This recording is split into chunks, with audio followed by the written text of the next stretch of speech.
I upgraded my panel. Why? Good question. I mean, you don't have to upgrade your panel. Your Art Deco panel has been working more or less for, 50 years? Chances are your little needles will keep on pointing and your little vacuums will keep on sucking. There is a certain romance to steam gauges. On the other hand, we have technology for a reason. I've flown in a lot of planes, behind everything from a handful of round gauges to Garmin drive-in theaters. But this project has provided me with a unique perspective, which is flying in the exact same plane, doing the exact same missions with very basic and very nice advanced avionics. The difference is considerable. The big stuff is obvious. Synthetic vision, massive. ADS-B in, massive. Digital engine monitoring, autopilot. The additional information and, quite frankly, safety it provides cannot be overstated. But the little stuff is so handy. Just the wind component. I landed a lot of remote strips with no weather information or anybody on the frequency, and windsocks that are hard to find if they're there at all. Just seeing the little wind arrow on my screen when I'm approaching the airport is very convenient. Okay, fine. So modern panels are cool. How do you actually upgrade? Another good question. You have two general approaches. Option 1 is the hard way. Option 2 is the expensive way. Incidentally, option 2 is also hard, and option 1 is also expensive. As a lifelong DIY guy, I did it myself. But was it actually hard? Yeah, it was super hard. It was a really, really big project. It took me 6 months to complete, all in a frozen Canadian hangar this past winter. I started out by removing every single wire and component that wasn't related to a light bulb or starting the engine. Then I busted out the 600-ish page manual and starting page 1. So you might ask, how did I know how to install this stuff? The answer is, of course, that I didn't. I had no idea what I was doing. You just follow the instructions. Anyone who's built a kit plane had to install a panel. It's basically the exact same process. Dynon panels especially are designed with home builders in mind. It's a lot of work, but it's definitely doable. Patience, persistence, one wire at a time, it gets done. As far as getting the parts and deciding what you need, that's actually pretty easy. If you go with Dynon, you talk directly to a sales guy, like on the actual phone. These guys know all the products inside and out. You just need to have a general idea of what you want, and they'll set you up with everything you need, plus all the little stuff that goes in between the main components. And then a little while later, everything you need comes in one big box. Option 2. The expensive way, of course, is having a shop install it for you. Required for you guys with certified planes, you're looking at between 50 to 100% increased in cost to have it done for you. It sounds like a lot, but I would say it's worth it. It is a labor juggernaut. There's an autopilot servo in the tail cone. How do you think it got there? Also, you should be prepared to wait. Shops that work on GA planes these days are busy, and even after you get in, it will take a while. There's a lot to do. Though, a caveat, my plane is completed and small. If you're working on a kit plane that's not finished and everything is still open, you'll cut your labor time by like half or more. Whatever option you go with, I 100% recommend that you get your panel cut professionally. I got mine done at Aircraft Specialty and Flight Lines. Same guys that did my fuel lines. My plane is an early RV3. Back then the manuals were open to interpretation and there's no template to follow. Aircraft Specialty had me trace my old panel on a big piece of paper and I scanned it and they turned that into this masterpiece. We talked about what I wanted to put on there and they created everything. They sent me several test pieces to fit and when I was finally satisfied they powder coated and labeled the final version and shipped it out. Costs vary and are available on the website, but on a panel upgrade project, this little piece of aluminum doesn't move the cost needle overall, but it improves the final project by 100%. If you're going as far as replacing your avionics, it's super duper worth getting a pro panel made. My wife famously said when I was done, it doesn't look homemade anymore, and I think that's a good thing. So, it's a big job, glad I did it. It was actually pretty fun, very satisfying. If you're nervous to try, I think you can do it. I believe in you. Finally, why Dynon? Because they're the sponsor of your channel? No. They're the sponsor of the channel because I installed them in my plane. Like everything on this channel, these are just my opinions. But YouTube loves a flame war, so,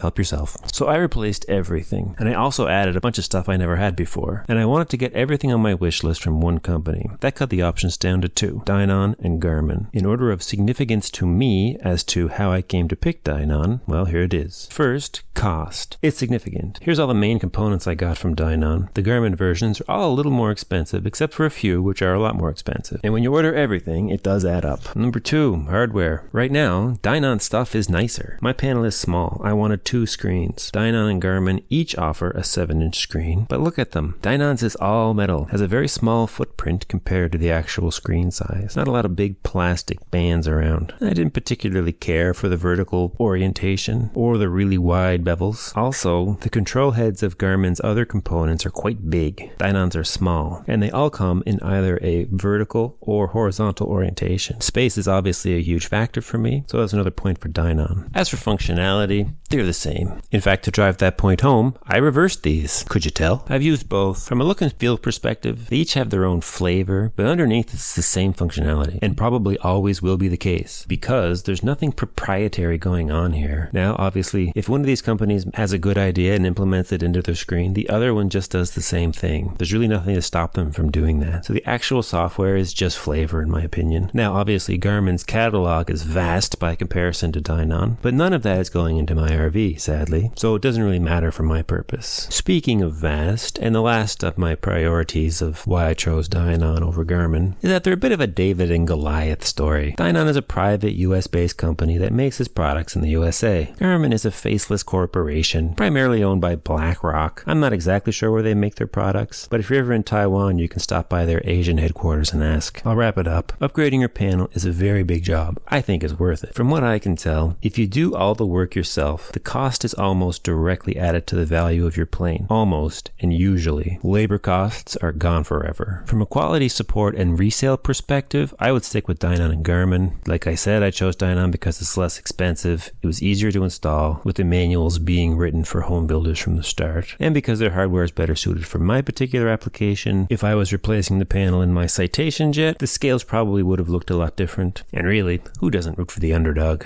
I upgraded my panel. Those are my thoughts. Thanks for watching. See you in the next.